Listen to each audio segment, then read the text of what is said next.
할렐루야. 네, 오늘 이곳에 오신 주님의 귀한 예배자들 되신 여러분들을 주님의 이름으로 축복합니다. 아멘.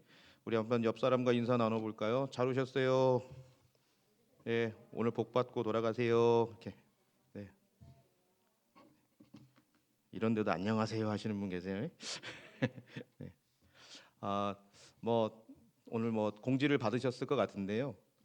담임 목사님께서 저희 양성 판정이 나오셨다고 하더라고요. 그래서 어제 저녁 때 긴급히 연락이 오셔서 오늘 수요 예배를 위해서 좀 준비해 주셨으면 좋겠습니다. 그 연락이 왔습니다. 그래서 어제부터 오늘까지 하루 종일 굉장히 열불나게 지금 준비해 온 것 같아요. 그래서 그럼에도 불구하고 하나님께서 오늘 함께 하실 줄 믿습니다. 담임 목사님은 이제 어제 양성 판정 받으셨고 다음 주 아마 월요일까지 자가 격리를 하셔야 될 걸로 알고 있습니다. 아까 전화 통화를 좀 나눠봤더니 목이 좀 많이 목소리가 이렇게 가셨더라고요. 그래서 걸려본 사람 좀 아시죠? 예, 저도 해봤는데 예, 저도 온 김에 그냥 좋은 건 다 하고 가보려고 해봤는데 생각보다 힘들더라고요. 예, 생각보다 힘듭니다. 많이 기도해 주시고요. 특히 우리 사모님도 열이 좀 많이 나셨대요. 그래서 우리 사모님 위해서도 좀 기도 부탁드리겠습니다. 저희가 이제 다음 달이면 이제 라오스로 돌아가게 될 것 같습니다. 이제 오늘 저녁 때 항공 일정이 나와서 아마 6월 말일경이 될 것 같은데요. 아, 거의 한 10개월이 조금 지났던 것 같아요. 10개월 동안 많은 분들이 기도해 주시고 또 아껴 주시고 사랑해 주셔서 저희들 잘 시간을 보낸 것 같습니다. 그래서 지금은 이제 돌아가는 준비를 막 하고 있어서 좀 분주해진 것 같아요. 그럼에도 불구하고 이제 선교 학교 같은 그런 시간들을 통해서 우리 성도님들과 좋은 시간 갖고 있고 또 벌써 이제 짐을 꾸리기 시작을 해가지고요. 라오스로 이제 보낼 준비하고 있습니다. 아무튼 남은 시간 저희들 또 저희들에게 맡겨진 역할들 최선을 다해서 잘 마무리하고 그렇게 돌아가고자 합니다. 함께 기도해 주시면 감사하겠습니다. 예, 5월은 무슨 달이라고 하죠? 예, 가정의 달이라고 합니다. 예, 이거는 그냥 누구나 다 하는 말입니다. 그래서 5월은 노동절로 시작을 하지요. 그리고 내일 어린이날이 있고, 그리고 5월 8일이면 어버이날이 있고, 5월 15일에는 스승의 날도 있고, 또 교회력을 보면 어린이 주일, 어버이 주일, 청년 주일 뭐 이런 것도 있습니다. 석가탄신일도 있긴 한데 그건 뭐 그렇습니다. 그래서 5월은 이렇게 많은 날들과 그리고 절기들이 이렇게 이루어져 있지요. 저희 가족 중에도 생일을 맞는 사람이 두 사람이나 있어서 각별히 긴장하고 준비해야 되는 그런 달입니다. 네, 최근에 이제 5월은 어떤 시간들일까 하고 이제 생각을 좀 해보았습니다. 어린이날에는 이제 저희 집엔 어린이가 이제 없지요. 없지만 이제 조카들도 만나게 될 것 같습니다. 그리고 청년 시절 함께 보냈던 그 친구들이 이제 다 애기 아빠 엄마들이 돼가지고 이제 그 친구들의 자녀들을 제가 이제 좀 만나게 될 것 같습니다. 가끔은 이제 아이들을 데리고 찾아오는 친구들이 있어요. 그러면 졸지에 큰아버지가 되고 큰 목사님이 되고 뭐 아저씨 목사님 되기도 합니다. 예. 그리고 최근에 또 새 생명으로 태어난 그런 또 자녀들도 있어서 또 그 친구들 위해서 그 자녀들 위해서 함께 또 기도하고 있습니다. 그리고 이제 어버이날이 다가오죠. 예, 어버이날이 다가오는데 뭐 매년 전화나 이제 페이스톡 영상 통화로 그렇게 시간들을 보냈었는데 올해는 또 감사하게 이제 함께 보낼 수 있게 돼서 참 좋습니다. 저희는 오히려 선교지에서는 이제 어머니 아버지 뻘 되시는 좀 연세가 있으신 선교사님들하고 같이 식사를 나누기도 하고 그렇게 시간을 보냈던 것 같습니다. 그리고 이제 스승의 날이 곧 또 돌아옵니다. 예.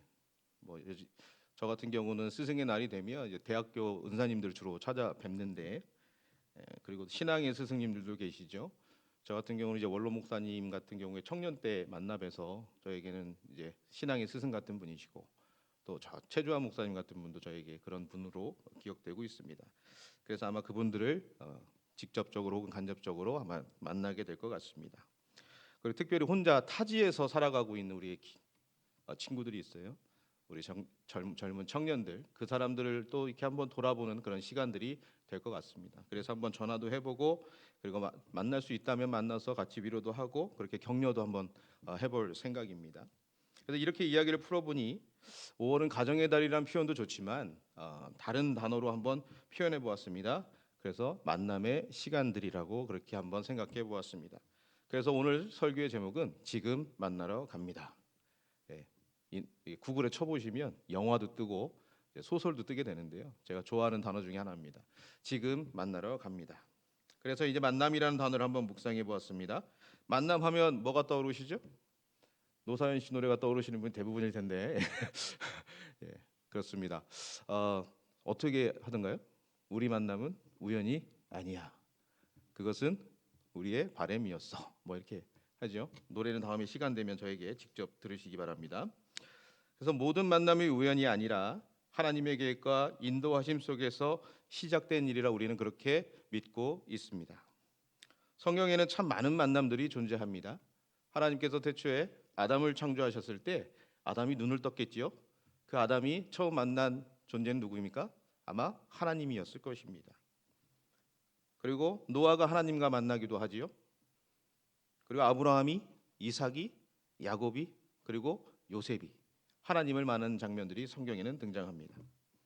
모세가 떨기나무 숲에서 하나님과 독대하는 장면도 우리는 알 수가 있습니다. 수많은 인물들이 그리고 왕들이 그리고 선지자가 하나님을 만나는 장면을 우리는 성경에서 찾을 수 있습니다. 하지만 무엇보다 아름답고 위대한 만남이 성경에 기록되어 있어요. 그것은 바로 하나님이 우리를 만나러 오신 것입니다. 무엇입니까? 예수 그리스도가 이 땅에 오신 것입니다. 믿으십니까? 네. 임마누엘의 은혜가 예수 그리스도를 통해 우리에게 임하셨습니다. 그래서 우리는 좀 어려운 말로 성육신이라고 합니다. 성육신. 우리는 이 성육신 사건을 오늘 저는 하나님과의 만남이라고 생각해 보았습니다.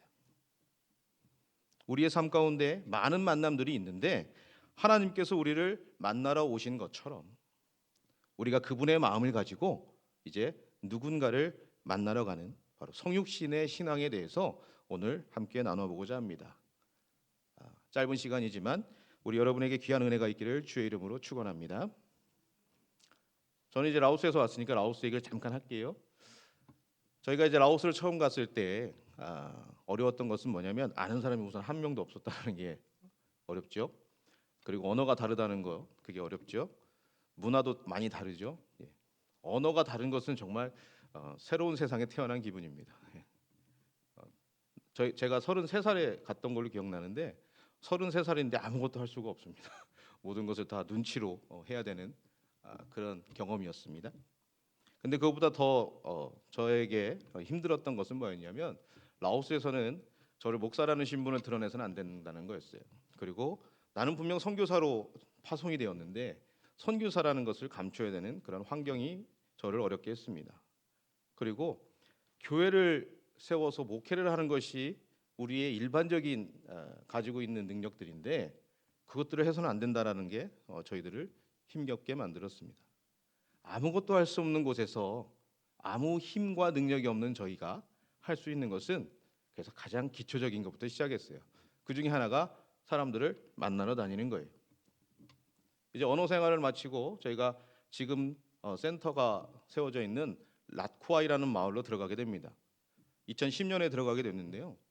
그 마을에 저희가 처음부터 하고 다니는 게 뭐냐면 사람들을 만나러 다니는 거였어요. 근데 사람들을 만나러 다니려면 어떻게 해야 돼요? 걸어 다녀야 되죠. 근데 라오스에서는 잘못 걸어 다니면 죽습니다. 너무 뜨거워서. 그래서 오토바이를 타고 다녀요.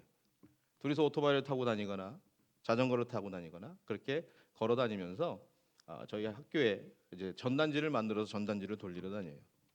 그래서 집집마다 사람들 앉아 있는 곳마다 335 모여 있는 곳마다 찾아가고 시장에 가서 시장 사람들에게 전단지를 나눠줍니다. 그렇게 하면서 인사를 해요. 뭐라고요? 사바이디 하고 인사를 합니다. 그럼 사람들이 수근수근대요. 그때는 못 알아듣겠죠. 잘 언어가 유창하지 않으니까. 지금은 저희 욕하는 소리도 다 들리는데 그때 그 사람들이 저희한테 하던 얘기는 그런 거였어요. 저 사람들 누구야? 저 사람들 어디서 왔어? 저 사람들 뭐 하는 사람이야? 대충 그런 내용들이었습니다. 한국 사람이래. 한국 사람 여길 왜 와? 뭐 그런 내용들이었어요. 학교하러 왔대. 왜 외국인 여기까지 와서 학교를 해? 몰라. 뭐 이런 내용이에요. 근데 저희들은 계속해서 다니면서 그 사람들과 만나고 그 사람들과 같이 먹고 그리고 그 사람들에게 학교를 소개하고 그렇게 이야기를 나누고 했습니다. 그게 저희가 그곳에 처음 도착했을 때 유일하게 할 수 있는 것들이었어요. 그리고 그곳에 많은 어린이들에게 음식을 나눠주고 그리고 그들에게 선물을 나눠줍니다. 그리고 게임도 해줘요. 그러니까 아이들이 막 놀러 와요. 그렇게 아이들이 막 놀러 오니까 텅 비었던 센터가 조금씩 채워집니다. 그리고 가장 중요한 것은 저희가 집을 내어줬어요. 저희 집이 사택이 약 70평 정도 됩니다. 안 놀라시네요? 네, 70평보다 더 넓은 줄 믿습니다. 여러분의 집은 70평 정도 되는데 거기에 방이 7칸 정도가 있어요. 그런데 저희가 쓰는 방은 한 칸입니다. 나머지 방은 다 공개돼 있어요. 모든 사람들에게 내어준 집입니다. 그래서 많은 선교사님들이 오면 깜짝깜짝 놀래요. 저희 집에 이 사람 들어오고 저 사람 들어오고 들어와서 뭐 가지고 나가고 뭐 가지고 들어오고 그런 걸 보면서 많이 놀라십니다. 근데 어쨌든 저희들은 그 집을 내어주고 그들과 함께 매 끼니마다 식사를 하고 그리고 저녁에는 아이들이 공부하러 오고 또 그 아이들이 거기서 뭐 게임도 하고 낮잠도 자고 책도 읽고 많은 것을 합니다. 그리고 저희는 그들에게 이야기합니다. 생사인은 여러분의 것입니다. 내 것이 아니라 우리 모두의 것입니다. 여러분이 생사에 들어오면 이 안에 모든 것을 누릴 수 있습니다. 그래서 지난달에는 도둑이 들어와서 기타를 훔쳐갔어요. 예, 제가 제일 아끼는 기타인데 훔쳐갔대요. 네. 아무튼 생사의 모든 것은 우리 모두의 것이라 그렇게 이야기하고 있습니다. 라오스에 처음 들어갔을 때 아무것도 할 수 없는 저희가 할 수 있었던 것은 유일하게 할 수 있었던 것은 바로 만남이었습니다. 예수님께서 인간의 모습으로 우리를 만나러 오신 그것을 생각하면서 우리도 그들과 만나기 위해 부단히 애썼던 것 같습니다. 저희가 라오스에서 했던 사역 이야기를 좀 하나 해드릴까 해요. 라오스는 참 가난한 나라예요. 가보신 분은 아시겠지만 정말 가난하고 참 짠합니다. 나름 제가 처음 라오스를 갔던 게 2005년 8월이었는데 그때 이후로 한 20년가량 많은 발전을 이루었고 정말 비엔티엔 도심지는 정말 많은 변화가 있었습니다. 그럼에도 불구하고 그 도심지를 살짝 벗어나면 여전히 20년 전의 모습과 변한 것이 별로 없습니다. 라오스는 그래서 세계에서 여전히 가난하고 열악한 나라에 이렇게 손가락 안에 들어가고 있습니다. 세계 문화기행과 같은 그런 TV 프로그램에서 보던 초가집, 그리고 사냥하러 다니는 아이들, 그리고 들소 치는 남자들, 땔감을 이렇게 머리에 이고 가는 산족 사람들, 그리고 팬티 같은 반바지 하나 입고 다니는 어르신들, 이 모든 것들이 여전히 존재하고 있습니다.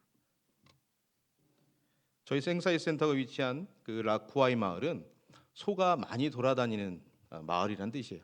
소가 많이 사는 넓은 들판, 뭐 이런 뜻입니다. 그러니까 대부분 농사짓는 곳이라는 뜻이겠죠. 그래서 저희 마을은 대부분의 사람들이 자기의 논이나 밭에서 농사를 짓습니다. 이 중에는 이제 몇 대에 걸쳐서 살아가는 토박이들이 있고, 그리고 북쪽이나 다른 곳에서 남쪽에서 이주한 이주민들이 마을을 구성하고 있습니다. 그리고 종족으로 보면 라오 종족 외에 몽족이나 카무족이라고 하는 소수 부족들이 함께 부락을 이루면서 살아가고 있습니다. 그래서 저희는 다종족 다지역 마을이라고 그렇게 보시면 돼요. 이주민들이 많은 이유는 무엇일까요? 알아봤더니 일을 찾아서 수도로 이렇게 내려오면 도심지에는 땅값이 너무 비싸니까, 그리고 임대비가 너무 비싸니까 도심지에 정착을 못하는 거예요. 그래서 어디로 정착을 하게 됩니까? 이제 변두리부터 정착을 하게 되지요. 아마 우리나라의 옛날 모습과 그렇게 틀리지는 않을 겁니다. 그리고 이제 한 가정이 내려와 정착을 하게 되면 그 친척들이 줄줄이 몇 년에 걸쳐서 막 내려와요. 그래서 결국은 타지에서 이렇게 같은 친척끼리 집성촌을 이루면서 그렇게 살아가고 있습니다. 이런 저희 마을에도 이제 가난하고 힘없고 소외받는 가정들이 꽤 많습니다. 대략 한 10% 정도 해당되는데 남의 땅 한 구석에 이렇게 움막을 짓고 사는 그런 가정들이 있어요. 그리고 비가 오면 비가 멀쩡했던 땅이 연못이 됩니다. 라오스는 비가 한 7개월 정도 오는데 비가 오면 잔디밭인 줄 알았던 땅이 이렇게 연못이 돼요. 그럼 잔디밭에 있던 그 집은 어떻게 돼요? 연못에 떠 있는 집이 되죠. 예, 그렇게 살아가는 가정들이 있어요. 방 하나에 6, 7명이 막 살고 있는 집도 있어요. 화장실이 없어서 이것저것 다니면서 용변을 보면서 살아가는 그런 가정도 있습니다. 장애인 가족과 함께 살아가는 가족도 있고 마약에 빠진 자녀들 돌보는 그런 할머니가 살아가는 가정도 있습니다. 이렇게 한 700세대가 모여서 살고 있는데 그 많은 다양한 모습의 아픔들을 지니고 살고 있는 것을 보게 되었어요. 그래서 지난 2014년도에 이제 저희가 생사이가 이제 가난한 이웃을 만나고자 이제 사업 하나를 기획하게 됩니다. 저희는 그것을 희망 가정 세움이라고 이름을 지었어요. 그래서 마을의 가난한 가정들을 돌보는 일입니다. 그 사역 안에는 두 가지의 활동이 있는데 하나는 희망 푸드라고 하는 먹거리 지원 사업이고요. 하나는 희망 쌓기라고 하는 주거 환경을 개선해 주는 사업입니다. 쉽게 얘기하면 하나는 음식을 나눠 먹고 하나는 집을 고쳐주는 일이라고 보시면 돼요. 근데 이 사역을 시작하면서 이 생사이가 가장 큰 유익을 얻은 것은 뭐냐면 라오스는 감시와 통제라고 하는 그 두 단어를 가지고 설명할 수 있는데 저희가 외국인이고 그 마을에 들어갔을 때 유일한 외국인 거주민들이었어요. 그러니까 저희들이 하는 모든 것들은 다 감시와 통제 속에 이루어지게 되어 있죠. 그럼 저희가 마을을 돌아다닐 때마다 저희들의 행적과 저희들의 행동이 다 보고가 됩니다. 그래서 제가 이전에 한번 말씀드린 것 같은데 한 번은 제가 마을 안에 교회가 있다는 소식을 듣고 막 누비고 다녔어요. 교회를 찾아보려고. 라오스는 우리나라처럼 이렇게 딱 교회 모습이 아니라요. 일반 가정 주택처럼 돼 있어요. 가정 교회이기 때문에. 그래서 막 교회를 찾으러 다녔는데 신고를 당했어요. 그래서 주민센터에서 찾습니다. 그래서 가보았더니 왜 너는 마을을 자꾸 이유 없이 돌아다니냐? 예. 그래서 저는 땅을 찾으러 다닌다고 했습니다. 땅을 사고 싶다고. 예. 그랬더니 그 뒤로 계속 저에게 매물이 나올 때마다 연락이 옵니다. 땅 사라고. 예. 하여튼 그렇게 마을을 마음대로 돌아다닐 수 없는 그런 사회예요. 그런데 저희가 가난한 이웃을 돌보고자 이 사업을 시작했더니 저희가 가는 곳마다 하는 일마다 그 일을 하러 다니는 사람인 줄로 마을에서는 이제 인식을 하게 됩니다. 그래서 저희는 더 이상 땅을 사러 다니지 않아도 돼요. 그리고 감시를 받지 않습니다. 그리고 오히려 저희가 하는 일들을 주민센터에 적극적으로 도와주고 저희가 쌀을 배달하러 다닐 때면 주민센터 직원이 한 명이 붙어서 저희들의 일을 함께 돕고 있습니다. 그래서 이 사람들이 그 일들이 좋았는지 막 여기저기 다니면서 자랑을 해요. 우리 마을엔 이런 사업도 있다. 외국인이 이런 일도 한다. 그래가지고 구청 복지과에서 이제 구청장 표창장도 저에게 수여하고 뭐 그랬었습니다. 참 재밌는 곳이죠. 그러나 무엇보다 생사이가 이 사역으로 얻은 가장 큰 유익은 마을의 이웃을 만나러 가는 것이었습니다. 한 가정을 만나러 가면 그 가정만 저희가 만나고 오는 게 아니잖아요. 그 가정 주변에 또 막 이렇게 집들이 모여 있잖아요. 그 가정들을 저희가 만나러 다니는 거예요. 그러니까 쌀을 배달하러 매달 다니다 보면 그 일대 사람들과 다 교제하게 되고 그 사람들과 서로 알게 되고 그 사람들의 근황을 서로 묻게 됩니다. 그 근황을 묻는다는 것은 무엇이냐? 근황을 묻다 보면 저 집에 아이가 학교를 그만뒀대. 저 집에 엄마가 집을 나갔대. 저기 아빠가 공사장에서 일하다 다쳤대. 뭐 등등 각 가정에 가지고 있는 근황 이야기들이 그 교제를 통해서 저희들에게 들어오게 됩니다. 그럼 저희들은 그 일들을 위해서 또 그들을 돕는 일들을 찾게 되는 거예요. 학교를 그만둔 아이들은 학교에 다시 다닐 수 있게 도와주고 아픈 사람이 있으면 그 아픈 사람들을 치료를 도와주고 그리고 집 나간 집은 저희가 뭐 엄마를 찾아올 수는 없습니다. 그 아이를 최대한 잘 케어해 주기 위해서 저희가 애를 씁니다. 그래서 공부방 같은 데서 선생님들이 그들을 케어해 줍니다. 그러니까 이런 일들이 가능한 이유는 저희가 만남을 통해서 이루어진다는 것이지요. 이렇게 긴 시간 우리는 그리스도의 마음을 품어 그들과 만나며 교제하며 나누는 일들을 통해서 우리는 겸손의 신앙을 배우게 되었습니다. 예수께서 겸손의 모습으로 자기를 비워 낮은 자를 만나러 다니신 것처럼 저희도 부족하지만 한번 그리해 보았습니다. 우리는 그들이 주님의 은혜를 입어 새롭게 살아가는 것을 볼 수 있었어요. 학교를 그만뒀던 아이가 학교를 졸업하고 대학을 갈 때 제 아이가 대학 간 것보다 더 기뻐요. 마약을 하던 아이가 마약을 끊고 건강한 모습을 찾아가는 것만 보더라도 저희는 큰 기쁨을 누릴 수가 있어요. 하나님께서 저희들에게 주신 겸손한 신앙이 바로 그런 거였어요. 목사가 아니어도 돼요. 선교사가 아니어도 돼요. 그저 그리스도인으로 그리스도의 마음을 품어서 그들이 변화되어져 가고 그들이 새롭게 태어나고 새롭게 세워지는 것만 보더라도 우리에겐 이미 큰 은혜이고 큰 선물이라는 것을 깨닫게 된 것입니다. 바로 하나님의 이름과 은혜가 라오스 라쿠아이 땅 구석구석에 그렇게 선포되어지는 것을 저희는 만나게 되었어요. 아마 오늘도 주님은 생사이를 통해서 그들과 만나시고 사랑해 주고 계심을 믿습니다. 여러 모양의 아픔을 지닌 가정들이 희망을 품고 복을 누리는 가정으로 새롭게 세워지는 놀라운 기적이 오늘도 일어나고 있다고 저는 그렇게 믿고 있습니다. 할렐루야. 네. 이처럼 성육신 사건은 만남입니다. 성육신이 뭐냐 누군가 묻는다면 그렇게 한번 대답해 보세요. 만남이래, 만남.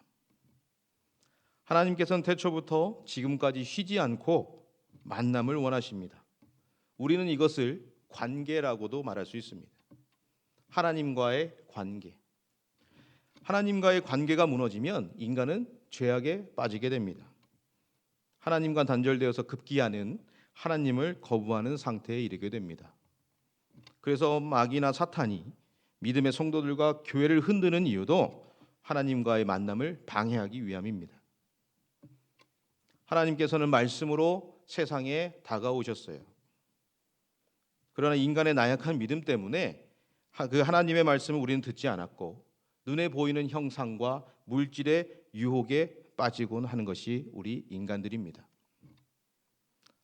하지만 그럼에도 불구하고 이런 우리들을 사랑하셔서 하나님께서는 우리를 만나러 오셨습니다. 예수님의 모습으로 세상에서 우리와 함께 살아가셨습니다. 우리가 일하고 있는 곳에 오셨어요. 우리가 열심히 일하는 그곳에 오셔서 주님이 나를 따르라고 말씀하십니다. 그리고 나와 함께 이 여정에 함께하자. 오랜 질병으로 고통받는 우리에게 일어나 걸어라 하시며 치유와 회복의 기적을 주셨습니다. 천한 직업을 가졌다고 사람들에게 손가락질 당하며 살아가던 우리에게 찾아오셔서 나와 함께 가자며 손을 내밀어 주셨습니다. 강도처럼 다가온 그 실패와 어려움으로 죽어가는 우리를 주님께서는 포기하지 않으시고 버리지 아니하시고 지나치지 아니하시고 우리들을 도와주시며 이웃이 되어 주셨습니다. 가난한 우리에게 다가오셔서 너희에게 복이 있나니 천국이 너희 것이다 라고 축복해 주셨습니다.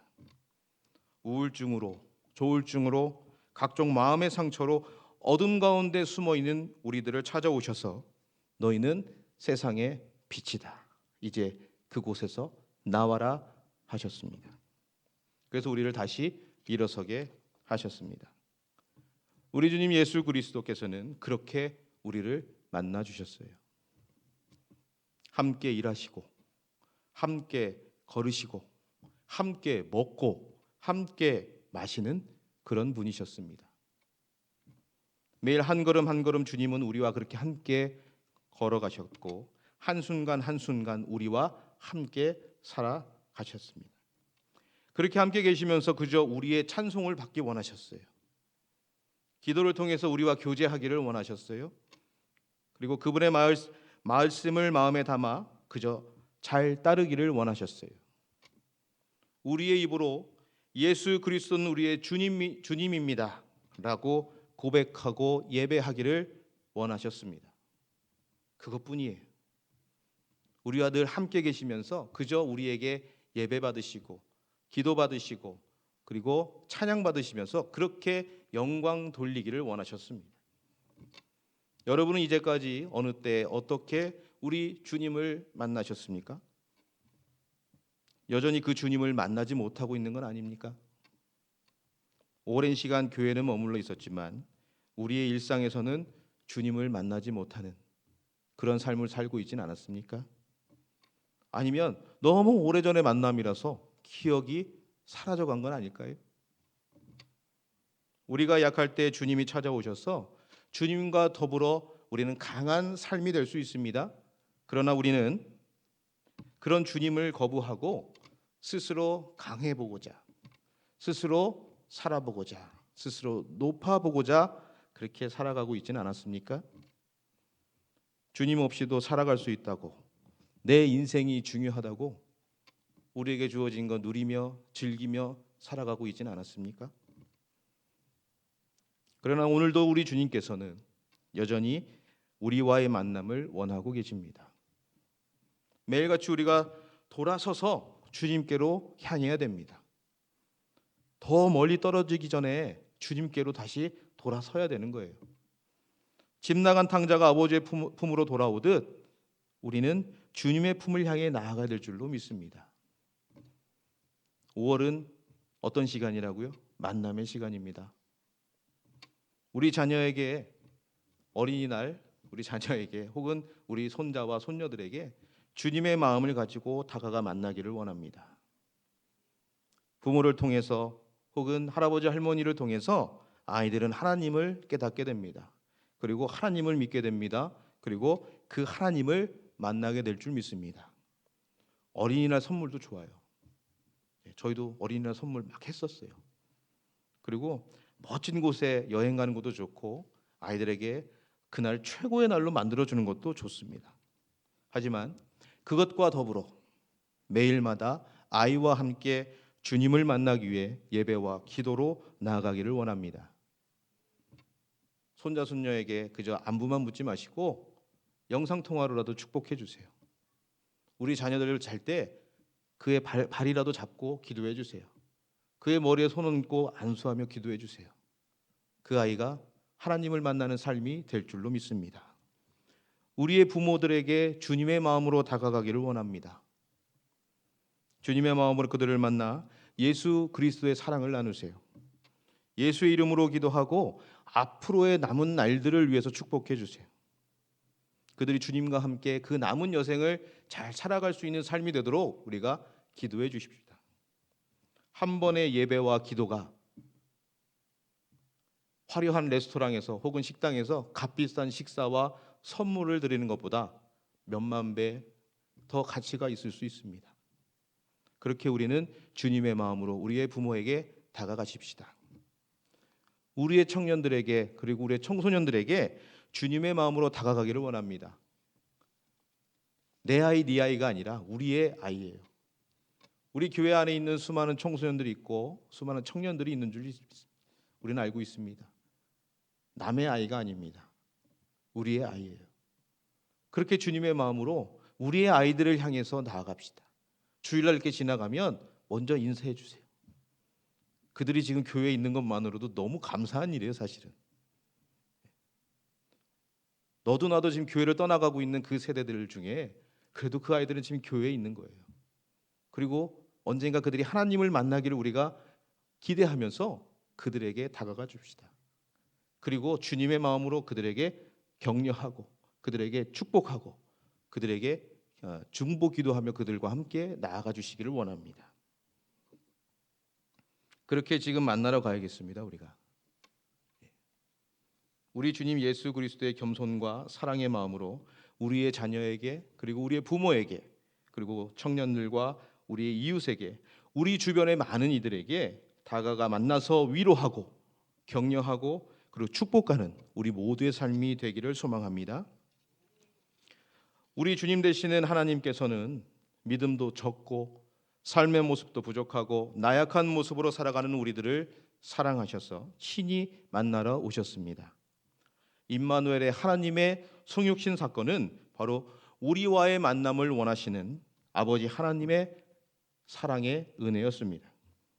그리하여 예수 그리스도를 우리에게 보내심은 함께 일하시고 먹고 마시며 희노애락의 순간순간마다 함께 하셔서 우리 삶을 함께 살아가시는 하나님 아버지의 사랑이고 은혜의 마음이 되는 거예요.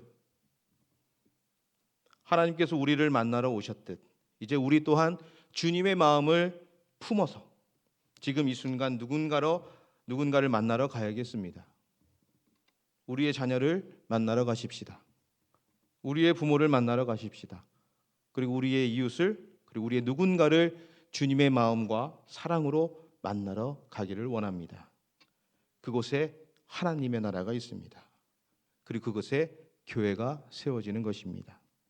세상의 권세 앞에 무너져가는 우리의 믿음, 그리고 우리의 교회, 그리고 우리가 꿈꿔왔던 그 하나님의 나라, 지금 만나러 나아가는 우리의 발걸음을 통해서 그 모든 것들이 새롭게 세워지기를 주의 이름으로 축원합니다. 오늘 이 말씀을 통해서 이제 여러분들은 성육신 사건을 통해서 우리를 만나러 오신 그 하나님의 마음을 여러분 안에 품어서 이제 여러분 주변에 누군가를 만나러 가는 그런 귀한 삶이 되기를 주의 이름으로 축원합니다. 기도하겠습니다. 거룩하신 하나님, 오늘 우리를 예배 가운데로 불러주시고 예배자로 세워주시며 말씀으로 능력이 되어주심에 감사를 드립니다. 오늘도 말씀으로 다스리심에 주님의 마음을 우리 마음에 채워주시고 그 마음으로 우리의 자녀를, 부모를, 이웃을 만나러 가는 믿음의 발걸음으로 이루어 주옵소서. 예수 그리스도의 이름으로 감사하며 기도합니다. 아멘.